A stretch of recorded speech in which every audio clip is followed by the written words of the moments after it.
Anda sedang mendengarkan suara profetis dari para nabi, hambanya Penatua Jemaat Future Life Community Kupang. Dengarkanlah dan lakukanlah perintah Tuhan melalui para nabi, maka engkau akan berhasil. Selamat mendengarkan. Salam semuanya. Ya. Setiap hari kita berubah ya. Setiap hari perjalanan hidup kita.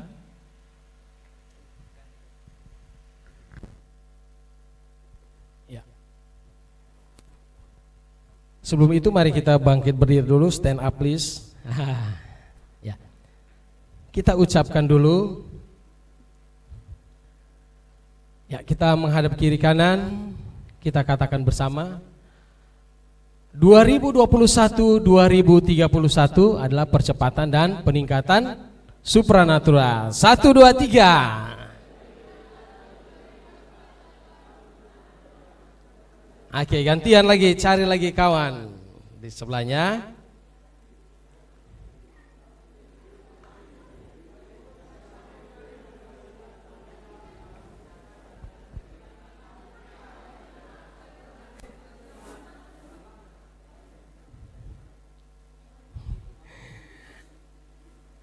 Oke, baik. Hari ini kita akan belajar bagaimana kita hidup dengan iman. Life by faith. Ya, baik. Teman-teman, mau tidak mau, hidup kita sekarang ditantang dengan situasi yang tidak menentu. Betul ya?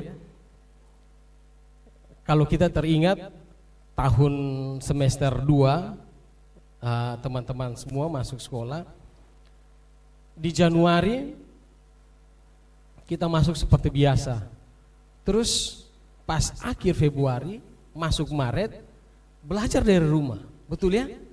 Ya, nah terus masuk lagi pas mau ujian akhir masuk lagi. Nah ini adalah waktu yang tidak menentu, ya. Hari esok kadang-kadang tidak nampak. Setuju dengan saya? Ya. Kita tidak bisa lihat, oh ke depan itu gimana jadinya. Tetapi orang benar akan hidup oleh iman. Amin. Nah, iman perdana kita adalah percaya perbuatan Allah melalui Yesus Kristus di atas kayu salib.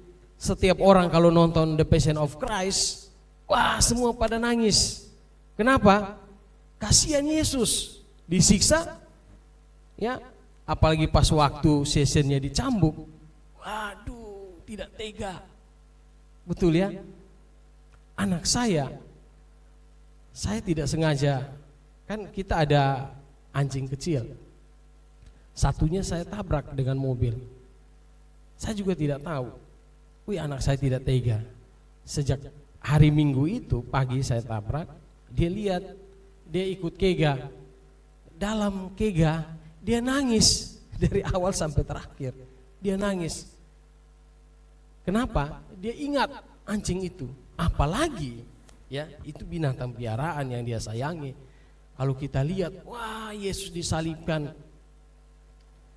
dicambuk, pas ditarik, aduh itu pasti rusuk sebagian patah. Karena dikatakan rupanya saja kita tidak bisa tahu. Ya, berarti itu situasi buruk rupa ya. Nah, kita akan diperhadapkan dengan situasi kita akan diperhadapkan dengan situasi mau percaya firman Tuhan atau mau percaya janji orang, yaitu janji palsu, ya, PHP atau kekuatan diri sendiri. Nah, di sini siapa yang suka PHP itu hati-hati. Ya. Atau dikatakan kita mengandalkan kekuatan sendiri. Nah, hari ini kita akan belajar bagaimana kita dilatih hidup berdasarkan iman. Ya. Kita baca dulu di Roma 4 ayat 13 itu dan sampai 15. Sebab bukan karena hukum Taurat kita belajar iman Abraham ya. Di Paulus menceritakan lagi di Roma, sebab bukan karena hukum Taurat telah diberikan janji kepada Abraham dan keturunannya bahwa ia akan memiliki dunia, tetapi karena kebenaran berdasarkan iman. Ayat berikutnya 14, sebab jika mereka yang mengharapkannya dari hukum Taurat menerima bagian yang dijanjikan Allah, maka sia-sialah iman dan batalah janji itu. 15, karena hukum Taurat membangkitkan murka, tetapi di mana tidak ada hukum Taurat, di situ tidak ada juga pelanggaran. Nah, kita tahu bahwa hukum Taurat adalah hukum tertulis, ya, yang kita tahu.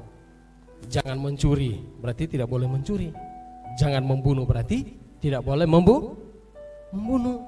Jangan mengingini barang orang lain, berarti tidak boleh mengingini barang orang lain. Ya, berarti itu tertulis.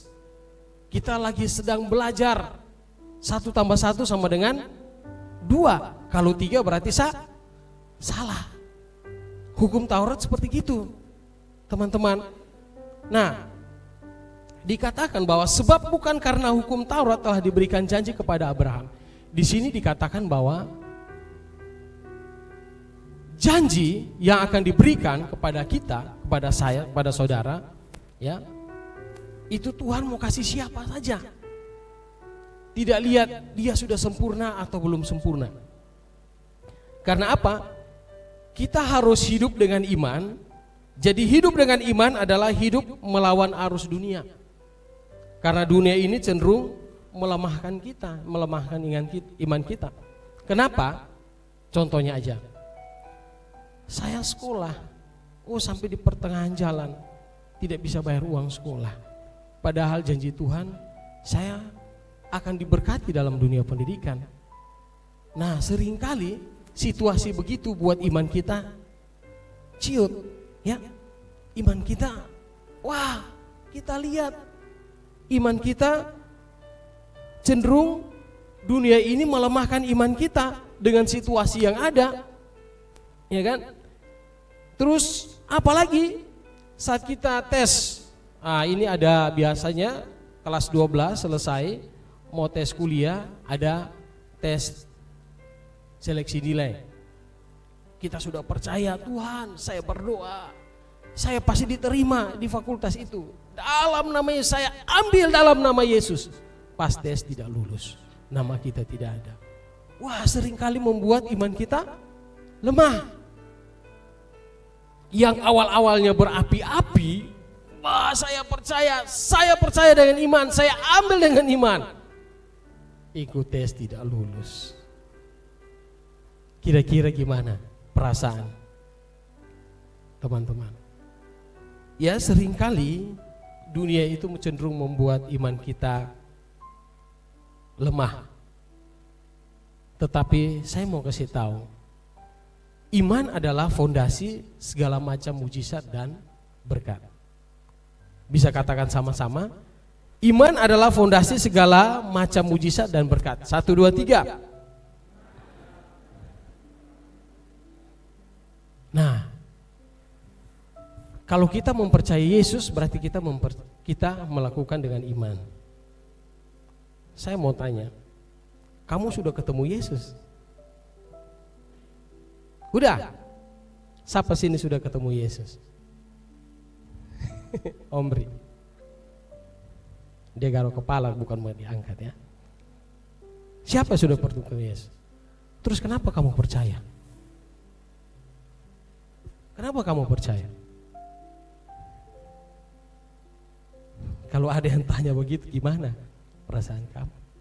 Jangan sampai, iya ya, udah saya percaya yang lain aja. Tuhan ajarkan kita, teman-teman, iman adalah fondasi kita menerima berkat. Iman adalah fondasi kita menerima mujizat. Saya belum ketemu Yesus. Kalau orang biasa kalau ketemu Yesus berarti dia mati, ya kan? Pasti mati ketemu Yesus, ya. Tetapi dikatakan sini bahwa iman adalah fondasi, mujizat dan berkat. Kalau kita tidak lihat tapi kita percaya, iman kita diperhitungkan. Amin. Ya. Kita tidak melihat, kita belum melihat. Tapi kalau kita percaya, nah seperti Abraham ini, ya. Abraham dikatakan bahwa tanpa iman kita tidak bisa menyenangkan hati Tuhan. Tanpa iman kita tidak bisa menyenangkan hati Tuhan. Karena Tuhan mau kita berharap di dalam iman. Kita percaya dengan Yesus adalah di dalam iman. Ada hal yang harus kita ketahui tentang iman. Kita coba baca di Yakobus 2 ayat 26. Dikatakan sebab seperti tubuh tanpa roh adalah mati. Demikian jugalah iman tanpa perbuatan adalah mati. Kalau dikatakan kita percaya, ya saya percaya. Kamu percaya ada mujizat? Ya saya percaya ada mujizat. Kamu sudah mengalaminya.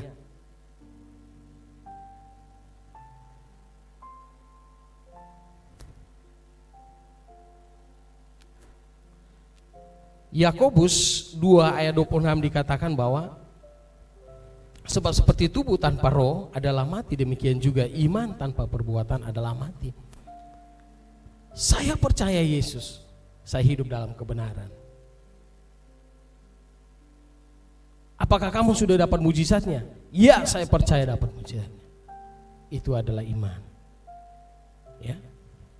Amin. Ya. Jadi bagaimana supaya iman kita bertumbuh? Kita tidak bisa, oh ya sudah kita nyanyi aja, oh Tuhan Engkau baik, Tuhan. Tetapi dikatakan bahwa baca Alkitab, ya, renungkan firman Tuhan. Kita lihat Roma 10 ayat 17. Jadi iman timbul dari apa? Pendengaran, pendengaran akan firman Kristus. Bagaimana kita bisa mempercayai Yesus kalau kita tidak baca firman? Bagaimana kita mau mengalami mujizat tetapi iman kita tidak dibentuk, kita tidak renungkan firman? Bagaimana? Jangan sampai mujizat itu ada tetapi kamu bilang, oh ini karena kekuatan saya. Yang pertama, biasakan dirimu untuk renungkan firman Tuhan. Baca Alkitab. Karena hal yang menyenangkan Allah yaitu kita merenungkan firman. Ya. Jadi apa? Jadi iman timbul dari pendengaran akan firman Kristus. Yang kedua, jangan jauh dari perkumpulan orang benar, perkumpulan sesama saudara seiman. Ibrani 10 ayat 25 dikatakan bahwa janganlah kita menjauhkan diri dari pertemuan-pertemuan ibadah kita seperti yang dibiasakan oleh beberapa orang, tetapi marilah kita saling menasihati dan semakin giat melakukan menjelang hari Tuhan yang mendekat. Yang kedua adalah kita punya persekutuan. Di sini siapa yang belum masuk Komsel? Kalau kamu mau punya iman, masuklah Komsel. Ada kakak-kakak rohani yang siap mengajarkan kamu tentang firman Tuhan, tentang kebenaran firman Tuhan. Ya. Jadi setelah dengar ini yang belum ada Komsel, ayo masuk Komsel. Bangun imanmu dalam perkumpulan orang-orang benar. Kita tidak bisa, oh sudah Komsel saya dengan Yesus saja. Hebat sekali ya. Saya pernah tanya ada beberapa teman-teman, Komsel dengan siapa? Saya dengan Yesus saja. Hebat. Yesus turun, ya. Saya ajar langsung. Teman-teman, mari kita ada di dalam kumpulan orang benar. Berkumpul bersama-sama, sharing firman Tuhan, ya. Makan bersama-sama, sharing firman Tuhan, cerita tentang kebaikan Tuhan. Nah, kita lihat dikatakan di situ seperti ada tertulis, engkau ditetapkan menjadi bapa banyak bangsa. Nah, Abraham memperoleh janji yang tidak masuk akal. Kalau kita lihat ya, karena apa? Karena umur Abraham itu sudah 100 tahun. Ya, maksudnya sekitar 75 tahun, karena 25 tahun baru Abraham digenapi janjinya.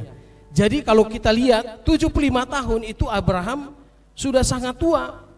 Dikatakan kalau kita bilang tua bangka, ya kan?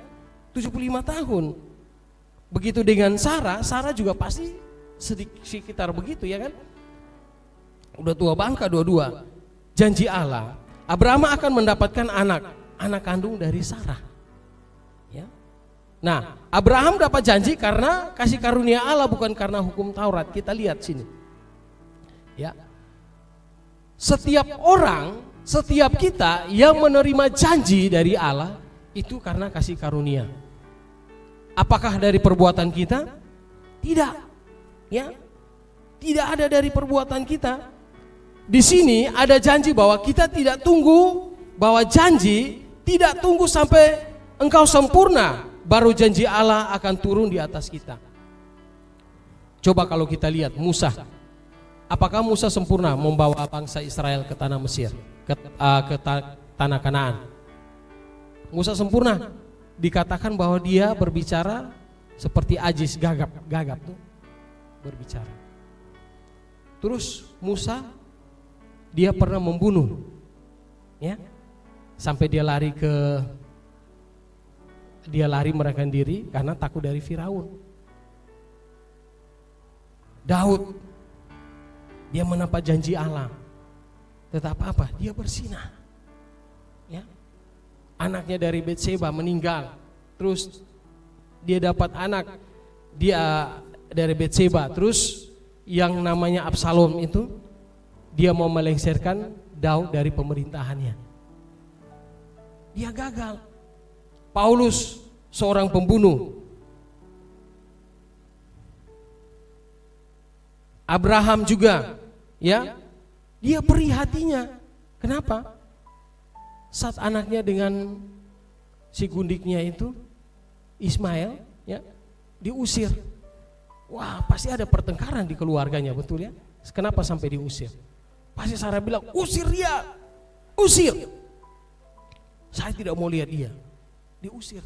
Pasti perih, karena anak dari dia, anak dari Abraham. Diusir kemana lagi? Wah, ke padang gurun. Hatinya pasti perih. Nah, ini bukan berarti teman-teman bahwa kita bebas hidup dalam dosa, tidak. Ini contoh bukan berarti begitu, ya. Karena setiap dosa pasti ada konsekuensinya, ya. Setiap dosa pasti ada masalahnya yang harus kita bayar harga. Nah, Abraham mendapat janji karena apakah dia sempurna? Tidak. Abraham mendapat janji Tuhan itu karena kasih karunia Tuhan, bukan karena hukum Taurat. Hukum Taurat adalah hukum kesempurnaan. Jangan kamu mencuri. Yes, saya tidak mencuri. Kamu mah lulus. Jangan bersinah. Ya, saya tidak bersinah. Lulus, sengsor. Apalagi. Jadi dikatakan bahwa saat Abraham tidak sempurna, tetapi janji itu tergenapi. Kita lihat lagi, Abraham mendapat janji Tuhan, ia berada di rumah berhala, dikatakannya bapaknya, ya. Abraham mendapat janji Allah itu di rumah bapaknya. Kalau kita lihat, saya ada kasih masuk di Yosua 24 ayat 2 supaya kita bisa dapat, ya, dapat informasi. Dikatakan begini, ayat Yosua 24 ayat 2, berkatalah Yosua kepada seluruh bangsa itu, beginilah firman Tuhan Allah Israel. Dahulu kala di seberang sungai Efrat, di situlah diam nenek moyangmu, yakni Terah, ayah Abraham dan ayah Nahor, dan mereka beribadah kepada Allah lain. Nah, dikatakan gitu, ya. Jadi ayah Abraham itu Terah. Terah itu banyak sekali berhala di dalam rumahnya. Kenapa? Karena dia menyembah. Tetapi di situ Allah berfirman, pergilah, keluarlah dari negerimu. Sebab saya siapkan negeri yang hebat, negeri yang bagus, negeri yang kaya dengan alamnya, yaitu negeri Kanaan. Apa yang dilakukan Abraham? Dia keluar. Itu janji. Ya. Ini bukan, sekali lagi, ini bukan berarti kita hidup di dalam dosa ya, tetapi bagaimana ini menguatkan kita. Saya ambil contoh-contoh ini menguatkan saya dan saudara, ya, kita yang berdosa ini sebenarnya tidak layak. Yang selalu bertanya, apakah saya ini layak menerima janji Allah? Apakah masa depan saya sungguh ada dan harapan saya tidak pernah hilang di dalam Yesus? Saya mau katakan, ya, masa depanmu sungguh ada. Amin. Nah, kita lihat tokoh-tokoh ini, Musa, Abraham, Paulus, ya, Daud, ya, itu biar mereka belum sempurna, tetapi janji Allah tetap ada. Itulah sebabnya hiduplah oleh iman, itu sangat penting dalam kehidupan kita. Amin.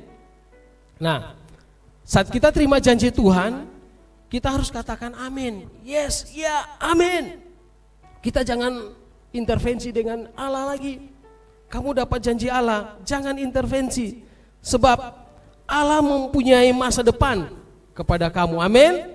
Ya. Yeremia 29 ayat 11 dikatakan, sebab aku ini mengetahui rancangan-rancangan apa yang ada padamu mengenai kamu. Demikianlah firman Tuhan, yaitu rancangan damai sejahtera dan bukan rancangan kecelakaan, untuk memberi kepadamu hari depan yang penuh harapan. Kalau kita hidup oleh iman, kita akan dibenarkan oleh iman. Amin. Ya, kita lihat dikatakan faith justified, iman membenarkan. Kita hidup di dalam iman, pasti iman akan membenarkan kita. Ingat bahwa iman dapat mengupgrade hidup kita. Kalau kita berjalan dengan iman, maka hidup kita akan tertuju ke depan, tertuju ke atas. Kita tahu mengucap syukur bahwa Tuhan menyertai kita. Nah, iman seperti apa yang mau kita pelajari? Yang pertama, Roma 4 ayat 17, seperti ada tertulis, engkau telah kutetapkan menjadi bapa banyak bangsa di hadapan Allah yang kepadanya ia percaya, yaitu Allah yang menghidupkan orang mati dan yang menjadikannya dengan firman-Nya apa yang tidak ada menjadi ada. Abraham percaya bukan sekedar dia kayak mengangguk, oh iya Allah, iya, terima kasih Allah. Dia bukan seperti gitu, ya. Oh, sudah dia berpikiran positif, ya pasti Tuhan, pasti Allah menjawab setiap janji-janjinya. Tidak. Ya. Abraham percaya bukan hanya perkataan Allah saja, tetapi percaya pribadi Allah. Dikatakan dalam Roma 14 ayat 17, ya, ada tertulis, engkau telah kutetapkan menjadi banyak bangsa di hadapan Allah yang kepadanya ia percaya. Berarti dia percaya pribadi Allah. Berarti apa? Dia mempunyai hubungan dengan Allah. Dia punya hubungan intim dengan Allah. Dengan cara apa? Dia merenungkan firman. Tiap hari dia merenungkan firman. Dia sangat percaya. Dia bukan hanya percaya perkataan Allah. Ya sudahlah, namanya Allah, pasti dia berjanji. Mau jadi tidak jadi, ya keturunan saya seperti bintang-bintang di langit dan seperti pasir di laut. Ya sudahlah, kalau jadi, kalau tidak jadi ya sudah. Dia tidak kayak begitu. Dia bukan hanya percaya perkataan Allah, tetapi di sini dikatakan bahwa dia percaya pada pribadi Allah. Ya, dia percaya pada pribadi Allah. Karena apa dikatakan bahwa Allah yang menghidupkan orang mati. Kayaknya pada zaman dulu belum ada orang mati dibangkitkan. Zaman Abraham itu. Tetapi apa dia percaya?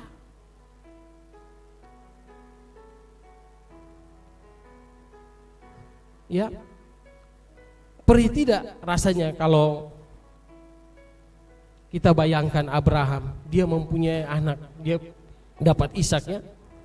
Terus Allah bilang apa? Bawa ke gunung Moria, serahkan dia jadikan dia sebagai korban. Wah, pasti dalam perjalanan dia perih, betul ya. Tetapi dia mempercaya pribadi Allah, pasti dia jalan, dia bilang, Tuhan, saya mempercaya Engkau Tuhan. Saya bukan hanya percaya perkataanmu, tapi saya mempercaya Engkau. Engkau sanggup membangkitkan orang mati. Zaman sebelum Abraham itu belum ada kebangkitan, tetapi dia percaya bahwa Allah sanggup membangkitkan orang mati. Ya. Di sini kita lihat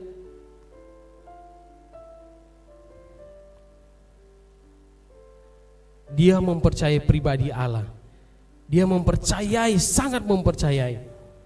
Abraham percayai sumbernya sebelum ia mempercayai perkataannya. Contohnya begini. Saya bergaul dengan beberapa sahabat saya. Terus yang satu dia bilang begini, Elvis, saya akan kasih kamu HP. Saya akan kasih kamu mau HP apa aja. Tetapi kalau saya lihat review hidupnya, dia tukang bohong, ya, dia ngomong asal-asalan, ya. Tetapi ada kalau satu, dia bilang saya mau kasih kamu HP Elvis. Saya lihat kehidupannya, dia penuh integritas, dia kalau bicara itu benar, ya, dia bicara itu tidak bohong-bohong, ya. Saat dia berkata-kata, walaupun dia manusia, banyak yang mengikuti dia, ya. Pasti percaya yang mana?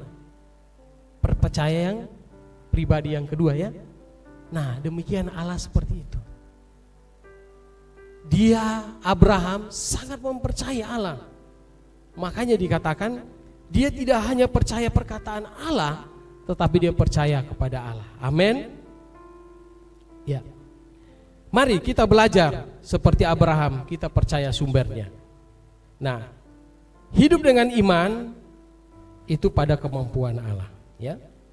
Nah, kita lihat yang pertama adalah hidup beriman kepada kemampuan Allah.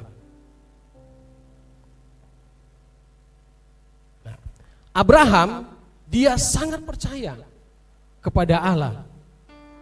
Dia bukan hanya percaya kepada perkataan aja, tetapi dia sangat percaya pada Allah yang sanggup membangkitkan orang mati. Yang kedua kita belajar adalah iman yang seringkali melawan arus. Nah, Roma 4 ayat 18, sebab sekalipun tidak ada dasar untuk berharap, namun Abraham berharap juga dan percaya bahwa ia akan menjadi bapa banyak bangsa, menurut yang telah difirmankan, demikianlah banyaknya nanti keturunanmu. Nah, Tuhan cari iman yang murni lebih daripada emas dan permata. Hidup kita, kalau kita beriman berarti kita melawan arus. Ya. Di sini saya ada siapkan satu video, kita lihat. Nanti kita akan lihat videonya. Nah, bagaimana ceritanya di sini? Bagaimana ikan salmon dia mau bertelur? Dia bertelur, dia harus kembali ke hilir, naik kembali ke asalnya. Nah, perjalanan dari hulu ke hilir itu sangat menyusahkan. Dia harus menghadapi binatang predator, dia harus menghadapi manusia yang suka pancing, tangkap ikan, ya kan? Nah, coba kita lihat videonya sedikit aja.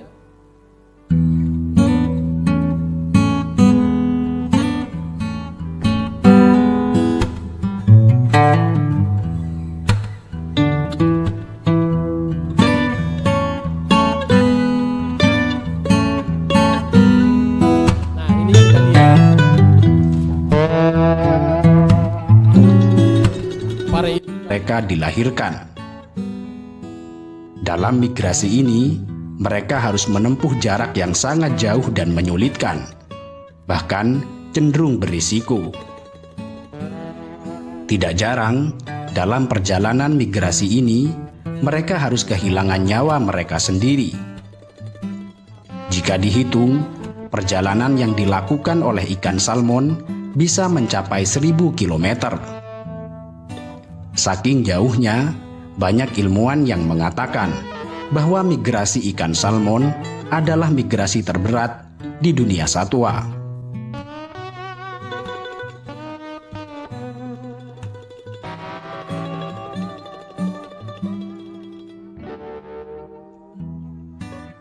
Ikan salmon yang telah lama hidup di laut dan siap untuk bertelur akan kembali ke kampung halamannya. Saat medan magnet dirasa tidak cocok, ikan salmon akan berbelok ke arah yang benar dan tidak tersesat saat menuju kampung halamannya.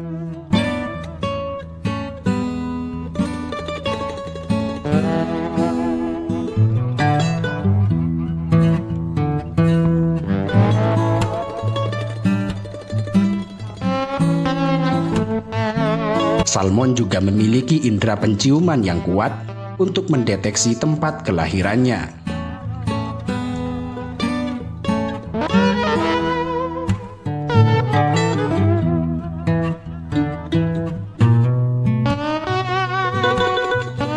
Ketika mereka sampai di tempat asalnya, mereka melahirkan telur-telurnya.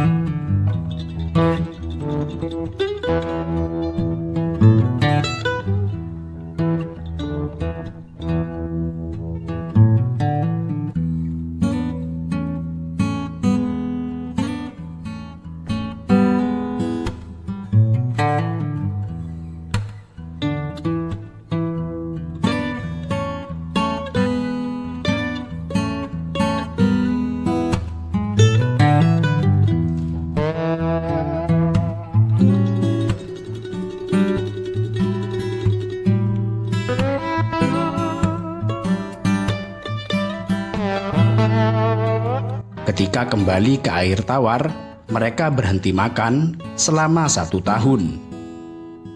Mereka hanya mengandalkan lemak yang ada pada tubuhnya.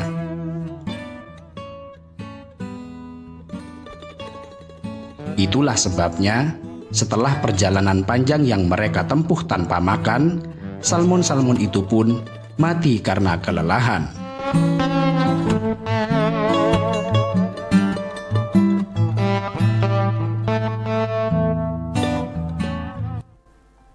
Ya, kita lihat ya video ikan salmon. Nah, iman yang seringkali kita harus melawan arus itu. Tidak gampang orang mempunyai iman, teman-teman. Seperti ikan salmon, dia harus melewati arus, dia harus kembali. Tapi sampai di hilir ya. Hilir atau hulu? Hulu kan di bawah, hilir di atas. Ya. Nah, sampai ke tempatnya, dia bertelur. Coba kalau dia hidup baik, mati, ya kan? Nah, iman seringkali seperti gitu. Kita berdoa, Tuhan, jadikan saya sebagai saksi. Dia sudah bertobat. Terus sampai di rumahnya, orang tua cemooh, teman-temannya cemooh dia. Dia sharing firman, ditertawakan di sekolahnya. Hai kamu kuno, zaman begini, kamu suka pendeta sah. Biasanya ada kayak gitu ya, perkataan gitu ya, sakit ya. Nah, iman seperti gitu. Hidup di dalam iman. Seringkali kita dicemooh. Kita lawan arus di dunia ini. Kita tidak dipedulikan. Wah, jangan teman dia jangan berteman dengan dia seperti sekarang seperti pendeta, dia sudah jadi pendeta. Jangan berteman dengan dia. Sakit kalau kita dengar. Tetapi biarlah iman kita seperti ikan salmon itu. Dia tidak akan bertelur di air asin. Dia akan ke air tawar, ke tempatnya, dia bertelur. Sampai situ dia mati. Bahkan daging-dagingnya dimakan oleh anak-anaknya, anak-anak ikan itu. Di sini kita diajarkan bahwa iman seringkali kita harus melawan arus. Kita suka dicemooh, suka dikata-katain, wah ini anak kudus. Dia kudus sekali. Jadi kita jangan berteman karena kita kudis. Sering kalau kita dengar itu, sakit sekali hati kita. Nah, iman itu tidak seperti kita dapat ijazah S1, S2, S3, ya sudah selesai. Tidak. Tetapi iman itu adalah proses kehidupan kita. 1 bulan kita diproses, setelah itu lewat. Itu belum selesai, ada lagi. Tahun berikutnya dapat lagi. Tahun berikutnya dapat lagi. Sampai apa? Sampai kita mendapatkan kesempurnaan, ya. Kita jangan takut. Karena iman Allah ajarkan Abraham seperti Abraham imannya. Dia dapatkan janji itu. Dia menunggu sangat lama. Menunggu 25 tahun, 25 tahun. Sekarang umurmu berapa? Dari 75 tahun ke 100 tahun. Lama. Pasti dalam perjalanan itu dia merasa bimbang.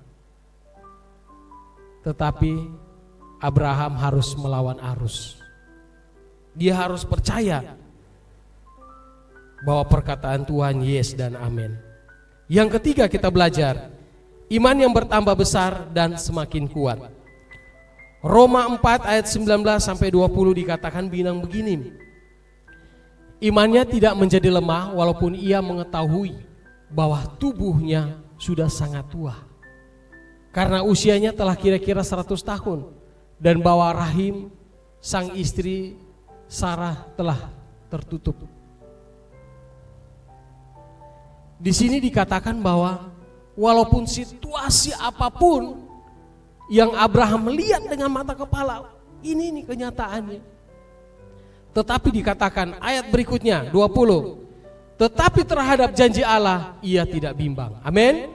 Karena ketidakpercayaan malah ia diperkuat dalam imannya dan ia memuliakan Allah.